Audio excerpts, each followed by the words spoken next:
A demon strikes at the heart of the city.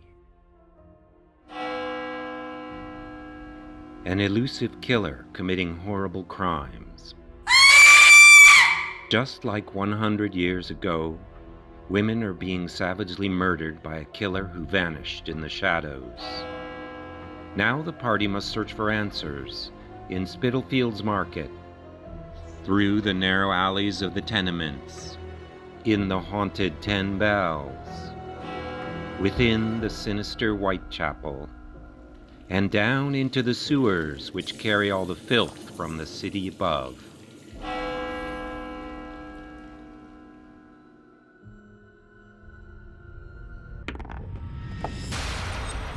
Return of the Ripper is an urban horror investigation adventure for Dungeon Crawl Classics RPG, set in the fantasy district of Spitalfields, which you could drop into Punjar's Smoke District or any other fantasy city of your choice.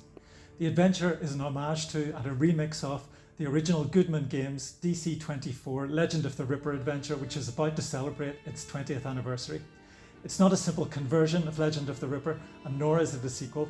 It's more like a reboot, which preserves some of the memorable and inventive encounters from the original adventure, but significantly expands and reinterprets the earlier work.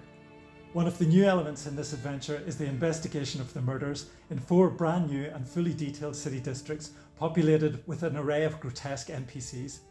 The module also includes 4 dungeon-like adventuring locales, which preserve the most memorable encounters from the original Legend of the Ripper, while augmenting them with new challenges for the party. This adventure is not a one-night stand, it's more like a mini-campaign.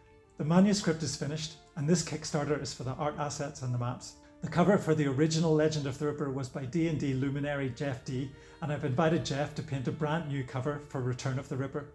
Interior art will be by Chris Holmes, who needs no introduction in the OSR community, and Italian horror comics illustrator Arjuna Sushini. You gonna take it Let's first? talk to the artists to find out more. Hi, everyone. I'm Jeff D. Just want to say hi and let you all know that Michael Davis is bringing me back for his remix of the original Goodman Games Legend of the Ripper adventure to do a great big wraparound full color acrylic painted cover. Jeff, it's great to have you on this project, but this isn't the first work you've done for Dungeon Crawl Classics RPG. In fact, some of your artwork appears in the DCC core rulebook. Yeah, Black and Whites I did for them. I think for those guys, I did the wizard doing the fly spell, and I wanted to do something different. So not like a Superman kind of flight, that would have been wrong, and not like riding on a broom like a witch, that would have been wrong. So instead he's holding a staff under his arm and levitating that, and that's how he gets around. I remember doing that piece for him. What are your memories of the original cover from DC-24 Legend of the Ripper way back in 2005? I remember that period pretty well. I did a number of things for Goodman back in those days. There was one with a were-rat in the sewers that I remember, a lobster creature in a lava cave that I remember very well. So I remember that period, but the actual brushstrokes, no, that is all faded. I do have a vague recollection of some goblin-y guy standing over a body. Oh, there he is. Yeah, with the pink mist in the background. There we go. Oh, yeah, okay. I remember it well now. Now, you've commissioned me to do an acrylic painting instead of watercolor, which is what this piece was. So what are you doing for interior art? Chris Holmes is doing some of the interior art. In fact, he's working on some sketches right now. Oh, that's great.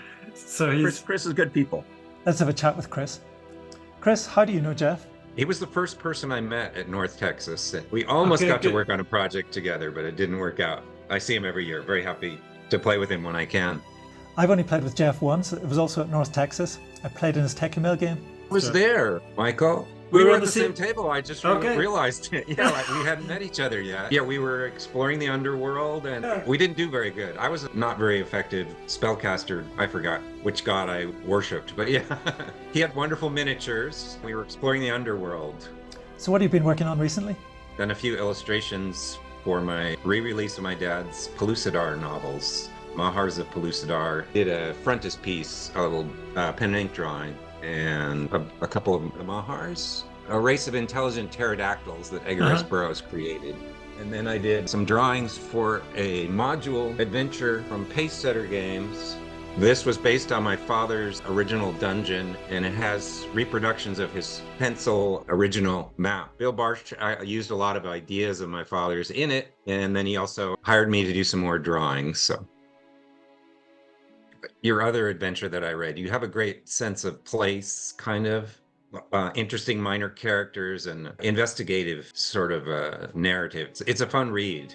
I enjoyed it. So I'm excited to do some drawings. It's great to have you on board. You told me you wanted to draw the obelisk from the opening scene. I'm excited. I'm going to start drawing some glyphs for you to look at, and maybe some ideas about the eye and where the eye would be on the triangle or above the triangle, and whether it would have rays coming out of it, stuff like that. What was it that grabbed your interest about the obelisk? Obelisks remind me of one of my favorite illustrators, Edward Gorey. Plus, they're such a silly architectural thing because they're just a giant geometric phallus with no function. So those are two reasons I like the obelisk. Plus, it'll have hieroglyphs, which I like hieroglyphs. It's just some of the things I like about architecture are all sort of on one little blob there. Speaking of blobs, I love blobs, and that's the other thing I picked, which is the bone jelly. I think I'll draw you a sketch of my idea of it, because it could look a couple of different ways. So are we going to have an international group of artists, and I get to be the token American? I'm reprising my role as cover artist from the original Legend of the Ripper module. Oh, right, Jeff T. Yeah. I forgot about him. But indeed, we have some European talent working on the project. I've commissioned Italian horror comics artist Arjuna Sushini to do some of the interior art. Arjuna, you describe your style as old school.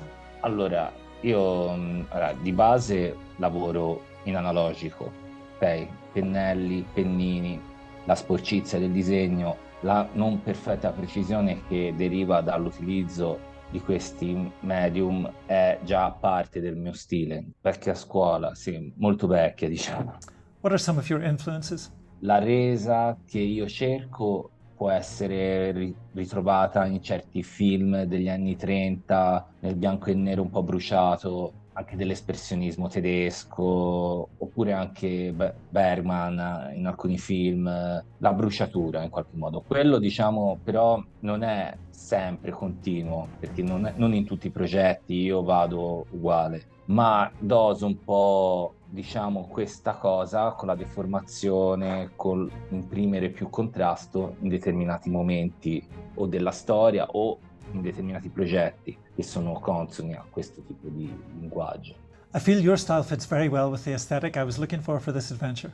Sì, perché comunque disegnare, diciamo, architetture vittoriane, Liberty, le atmosfere dell'Ottocento, i vestiti, i drappeggi, i cavalli, tutte queste cose, il fumo di Londra, diciamo che queste atmosfere qui con il mio stile, diciamo, cozzano parecchio bene. Thank you all for being a part of this project. I'm very excited about it. Now all we need is for people to fund it so I can pay you. So please tell the backers to put their money on the table. Grazie per il supporto, e se volete addentrarvi in questa atmosfera ottocentesca con Jack lo Squartatore, questo è il progetto giusto. I think it's going to be great.